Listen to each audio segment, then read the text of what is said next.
ఈ రోజే డౌన్లోడ్ చేయండి, మీ ఫేవరెట్ షోస్ చూడండి. చిన్నమ్మ, ఆ పాలు నాకీ చిన్నమ్మ, బంటికి నేను తాగిపిస్తాను. వద్దమ్మా, నువ్వొచ్చిన కొద్ది రోజుల్లోనే బంటి నీకు బాగా అలవాటు పడిపోయాడు. ఇప్పుడు నువ్వు వేరే పెళ్లి చేసుకుని వెళ్ళిపోతున్నావని వాడు చాలా బాధపడుతున్నాడు. వాడు నా బాధ నుండి బయటకు తీసుకురావడానికి మా వల్ల కావటం లేదు.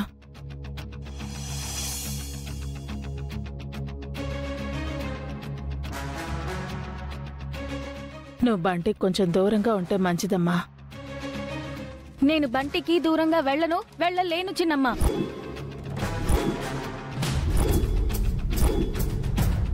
మీరు ఆ పాలు తీయండి. అమ్మా రుక్మిణి, ఇక మీదట బంటి విషయంలో నువ్వు జోక్యం చేసుకోకుండా ఉంటేనే మంచిదమ్మా. నువ్వు కూడా ఏంది నాయనా అట్లా మాట్లాడుతూ ఉండవు? నేనేం తప్పు చేసుండానని బంటికి దూరంగా ఉండమంటారు?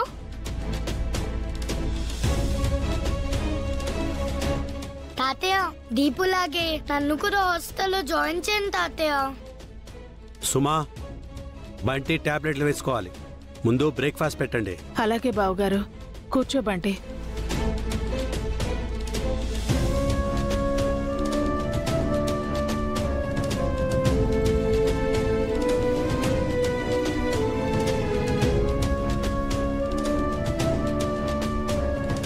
రాజు, ఈ పెళ్లి విషయంలో ఏమైనా ఆలోచించావా? అమ్మగారు చెప్పినట్టు మా నాన్నని తీసుకురావడానికి పెళ్లి తప్ప వేరే మార్గం ఉండదా రాజు? మీ నాన్న ఎక్కడున్నాడో మనకంటే బాగా విజయాంబిక దీపకల్కి తెలుస్తుంది ఆనంద్. ఏదో విధంగా నువ్వే వాళ్ళని టార్చర్ చేయి, లేదంటే ఇక్కడి నుంచి వెళ్ళిపోతానని బ్లాక్మెయిల్ చేయి.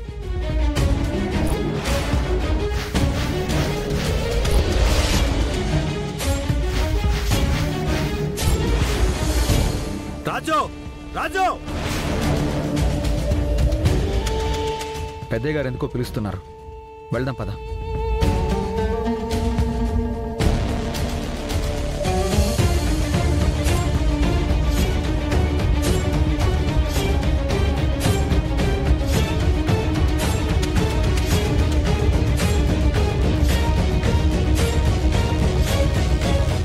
ఏంటి పెద్దయ్య? ఏంట్రా ఇది?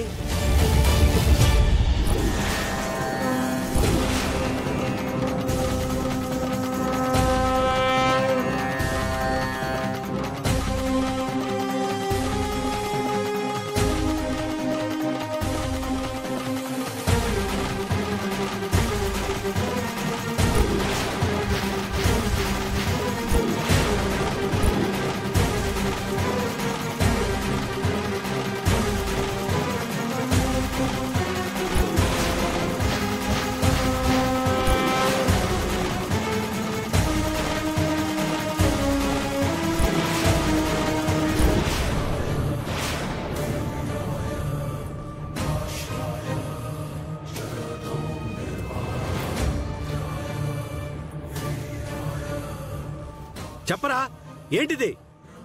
పెద్ద పెద్ద అక్షరాలతో ఉంది కదా తమ్ముడు, అసాంఘిక కార్యక్రమాలు అని. రాజులో ఈ యాంగిల్ కూడా ఉందని మాకిప్పుడే అర్థమవుతోంది.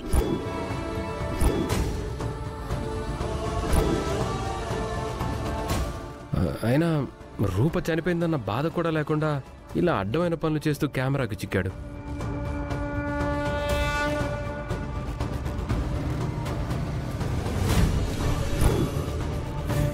దొరికితే దొరికాడు, కానీ ఇలా రాసేవాడికైనా బుద్ధుండాలి కదా. ప్రతి దానికి ముందు వెనక మీ మావి పేరేయటం ఎందుకురా?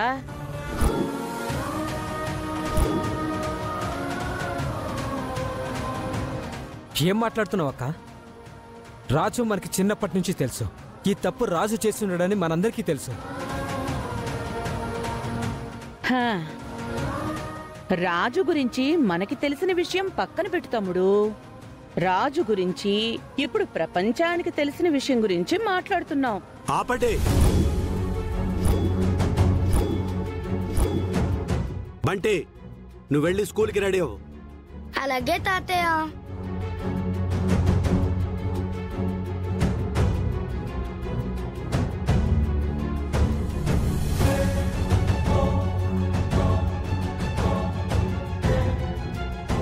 రాజు గురించి ఎవరు ఏం మాట్లాడాల్సిన అవసరం లేదు. అవసరం లేదంటే ఎలా తమ్ముడు? ఈ న్యూస్ చూశాక ప్రతిపక్షాల వాళ్ళు ఊరుకుంటారా? మీడియా వాళ్ళు ఊరుకుంటారా?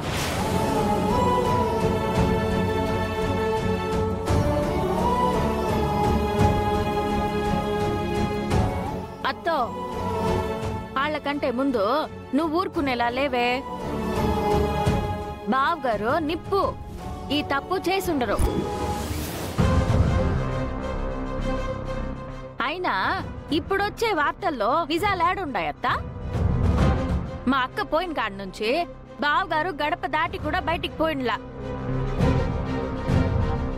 బావగారికి సాంఘిక కార్యక్రమం తెలుసు గాని ఈ అసాంఘిక కార్యక్రమాలు తెలీదత్తా. నిన్నగాక మొన్నొచ్చినా నీకేం తెలుసు రుక్మిణి మీ బావగారి గురించి?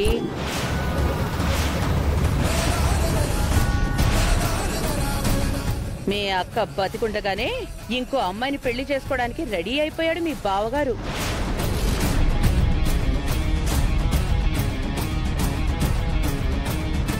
అలాంటిది మీ అక్క పోయాక ఎలా ఊరుకుంటాడనుకుంటున్నావు? అయినా రాజు కోసం మావయ్య కొత్త పెళ్లి సంబంధం తెచ్చాడు కదా మమ్మీ. ఇంతలోనే అలా బజార్కి ఎక్కడం ఏం బాగోలేదు. నువ్వు నోర్మై! భార్య ఉండగా ఇంకో అమ్మాయిని కన్నెత్తి చూసే యదవ బుద్ధి నీకుంది. వేరే ఆడదాని కోసం భార్యను అడ్డు తొలగించుకోవాలనే మూర్ఖపు బుద్ధి నీలో ఉంది.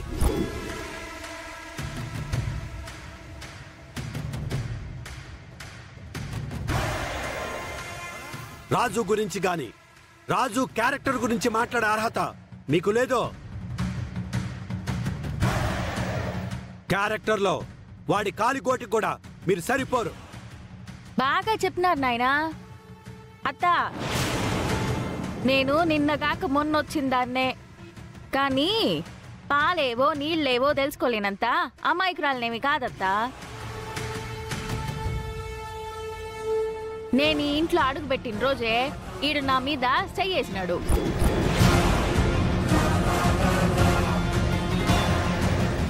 సరసవాణ్ణికి ప్రయత్నించినాడు. అలాంటి ఈడు కూడా మా బావగారి గురించి మాట్లాడుతూ ఉన్నాడు. దీపక్ మాట్లాడుతున్నాడు అంటే వాడికి బుద్ధి లేదనుకోవచ్చు. మీ బుద్ధి ఏమైంది వదిన గారు? రాజుకి ఇంకో పెళ్లి చేయాలని బావగారు నిర్ణయం తీసుకున్నప్పుడు కూడా వద్దు పెద్దయ్యా, నా మనసులో కాని నా జీవితంలో కాని అమ్మాయి గారు తప్ప మరొకరికి చోటు లేదని చెప్పాడే కాని ఆ పెళ్లికి ఒప్పుకోలేదు. అలాంటి రాజు ఈ తప్పు చేసుంటాడని ఎలా అనుకుంటారు వదిన గారు? పరాయి అమ్మాయిని అమ్మలా చూసుకునే సంస్కారం రాజుది. సంస్కారం అనే పదానికి అర్థం తెలియని వాళ్ళు కూడా రాజు గురించి మాట్లాడుతుంటే నవ్వొస్తుంది.